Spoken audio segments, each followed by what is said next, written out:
Deputy Nazir Ahmad کا novel مرات العروس، تیسرا باب۔ اکبری گئی تو ایسی بے توری تھی کہ شاید اس کو برسوں سسرال کا منہ دیکھنا نصیب نہ ہوتا، مگر اتفاق سے اس کی سگی خالہ محمد عاقل کے گھر کے قریب رہتی تھی۔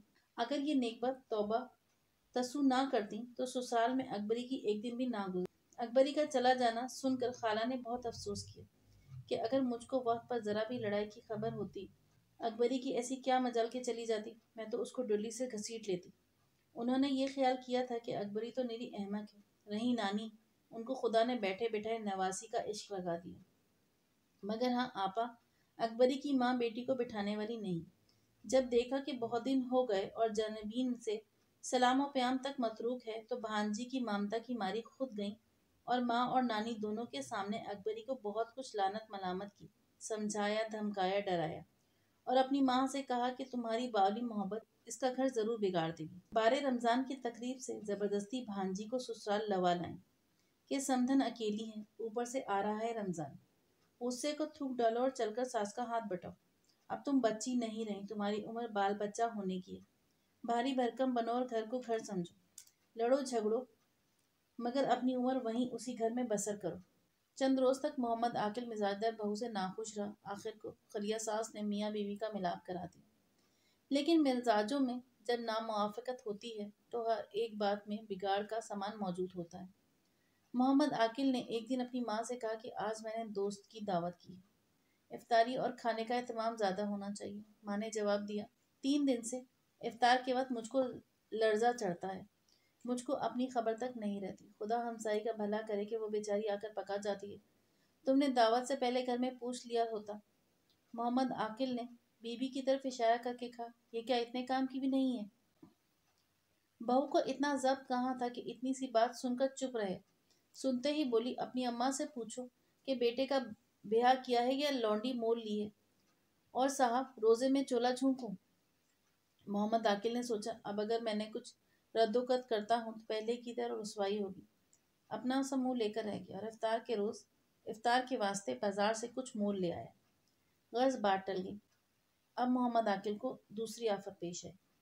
عید سے بیچارے نے ایک ہفتہ آگے مزاجدار بہو صاحب کے جوڑے کی تیاری شروع کی۔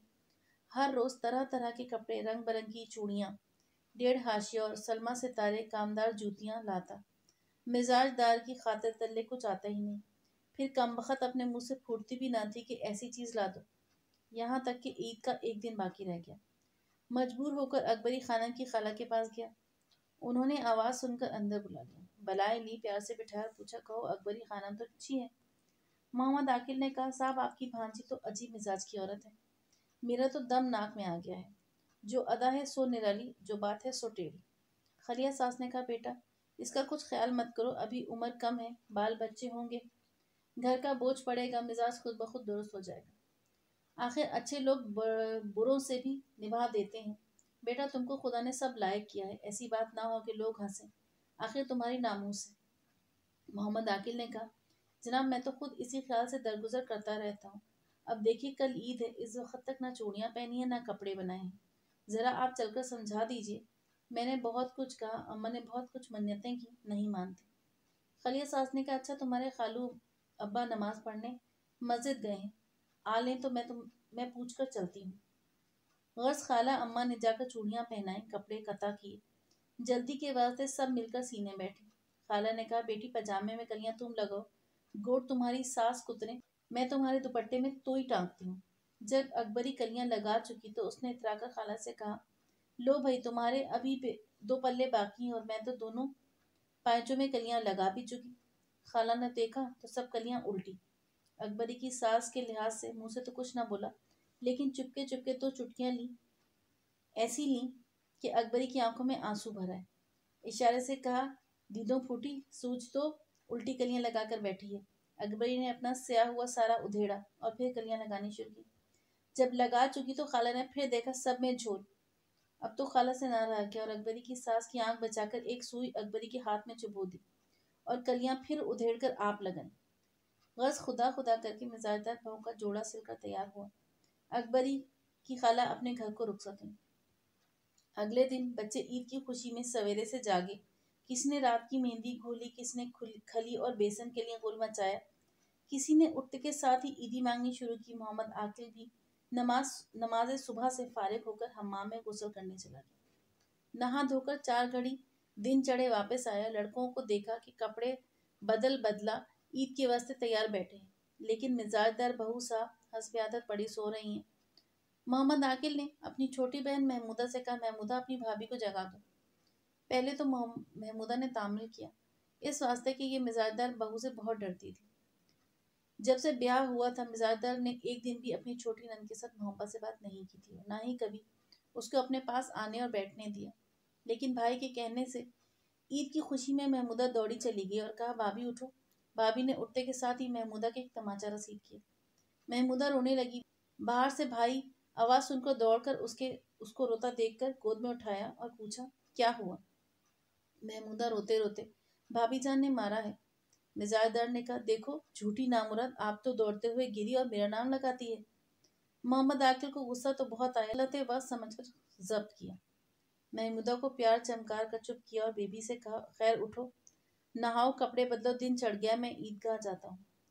مزاج دار نے ناک بہو چڑھا کر کہا، میں تو ایسے سویرے نہیں نہاتی، سردی کا وقت ہے، تم اپنی عیدگاہ جاؤ، میں نے کیا پلہ پکڑ رکھا ہے؟ محمد عاقل کو ایسی روکھی بات سن کر بہت افسوس ہوا، اور مزاج دار سدا کی ایسی کم بخت تھی کہ ہمیشہ اپنے میاں کو ناخوش رکھتی تھی۔ اتنے میں محمد عاقل کی ماں نے پکارا کہ بیٹا جاؤ بازار سے دودھ لاؤ تو خیر سے عیدگاہ سدھارو۔ محمد عاقل نے کہا، بہت خوب، پیسے دیجیے، میں دودھ لائے دیتا ہوں، لیکن اگر میرے واپس آنے تک انہوں نے کپڑے نہ بدلے تو سب کپڑے چولہے میں جھونک دوں گا۔ محمد عاقل تو دودھ لینے بازار گیا۔ ماں کو معلوم تھا کہ لڑکے کا مزاج بہت برہم ہے اور طبیعت بھی اسی طرح کی واقع ہوئی ہے کہ اول تو اس کو غصہ نہیں آتا اور جو کبھی آتا ہے تو اس کی عقل ٹھکانے نہیں رہتی۔ ایسا نہ ہو کہ سچ مچ نئے کپڑے جلا دے۔ جلدی سے بہو کے پاس آئی اور کہا، بیٹی خدا کے لیے برس کے برس تو دن، بدشگونی مت کرو، اٹھو نہاؤ، کپڑے بدلو۔ مزاج دار نے کہا، نہیں بھی، میں تو اس وقت نہیں نہاتی، ٹھہر کر نہا لوں گی۔ بارے ساس نے منت سماجت کر کے بہو کو نہلا دھلا کر کنگھی چوٹی کر کپڑے پہنا محمد عاقل کے آنے سے پہلے دلہن بنا کر بٹھا دیا۔ محمد عاقل یہ دیکھ کر بہت خوش ہوا۔ عیدگاہ چلتے ہوئے محمودہ سے پوچھا، کہو بھی تمہارے لیے بازار سے کون سا کھلونا لائیں؟ محمودہ نے کہا، اچھی خوبصورت سی رحل لا دینا، اس پر ہم اپنا سپارہ رکھیں گے اور قلم دوات رکھنے کے لیے ایک ننھی سی صندوقچی۔ مزاج دار بہو خود بخود بولی، اور ہمارے لیے؟ محمد عاقل نے کہا، جو تم فرمائش کرو لیتا ہوں۔ مزاج دار نے کہا، بھٹے اور سنگھاڑے اور جھر بیڑی کے بیڑ، مٹر کی پھلیاں اور ڈھیر ساری نارنگیاں، ایک ڈفلی اور ایک خنجری۔ یہ سن کر محمد عاقل ہنسنے لگا اور کہا، ڈفلی اور خنجری کا کیا کرو گی؟ مزاج دار احمق نے جواب دیا، بجائیں گے اور کیا کریں گے۔ محمد عاقل سمجھا کہ ابھی تک اس بے وقوف میں بدتمیز بچوں کی طرح کھانے پینے اور کھیلنے کے پست خیالات موجود ہیں۔ کپڑے بدلنے سے جو خوشی محمد عاقل کو ہوئی تھی سب خاک میں مل گئی اور اسی افسردہ دلی کی حالت میں عیدگاہ چلا گیا۔ اس کا جانا تھا کہ مزاج دار نے ایک اور نئی بات کی۔ ساس سے کہا، ہم کو ڈولی منگا دو، ہم اپنی ماں کے گھر جائیں گے۔ ساس نے کہا، بھلا یہ جانے کا کیا موقع ہے؟ 4 مہینے کے بعد تو تم ماں کے گھر سے آئی ہو، عین عید کے دن جانا بالکل نامناسب ہے۔ مزاج دار نے کہا، میرا جی بہت گھبراتا ہے، دل الٹا چلا آتا ہے، مجھ کو اپنے میکے کی سہیلی باسو منیارن کی بیٹی بنو بہت یاد آتی۔ ساس نے کہا، بیٹی نوش، کسی سے ایسا عشق ہو جیسا کہ بنو کا ہے، اگر ایسا ہی دل چاہتا ہے تو اسی کو بلا بھیجو۔ مزاج دار نے کہا، واہ بڑی بیچاری بلانے والی، ایسا ہی بلانا تھا تو کل اس کو بلوا کر چوڑیاں پہنوائی ہوتی۔ ساس نے کہا، بیٹی مجھ کو کیا معلوم تھا کہ تم کو اس کی یاد گدگدائے گی۔ مزاج دار نے کہا، خیر بھی بحث سے کیا فائدہ، ڈولی منگوانی ہے تو منگواؤ، نہیں تو میں بوا سلمتی کے ابا سے منگوا بھیجوں۔ ساس نے کہا، لڑکی تیری کوئی عقل ماری گئی ہے، میاں سے پوچھا نہیں گچھا نہیں، آپ چلی اور مجھ کو اپنا بوڑھا چنڈا نہیں منوانا جو لڑکے کے پہ کہے اجازت ڈولی منگوا دوں۔ مزاج دار نے کہا، کیسا میاں اور کیسا پوچھنا، اب کوئی اپنے ماں باپ سے عید بقرعید کو بھی نہ ملا نہ کہہ کر مولن کنجڑے سے ڈولی منگوائی، یہ جا وہ جا۔ تھوڑی دیر بعد محمد عاقل عیدگاہ سے لوٹا اور گھر میں گھستے ہی پکارا، لو بھی خنجری اور ڈفلی لو بجاؤ۔ دیکھا تو سب چپ ہیں۔ ماں سے پوچھا، کیا ہوا، خیر تو ہے؟ محمودہ نے کہا، بھابھی چلی گئیں۔ محمد عاقل نے حیران ہو کر پوچھا، ہیں کیوں کر گئیں، کہاں گئیں، کیوں جانے دیا؟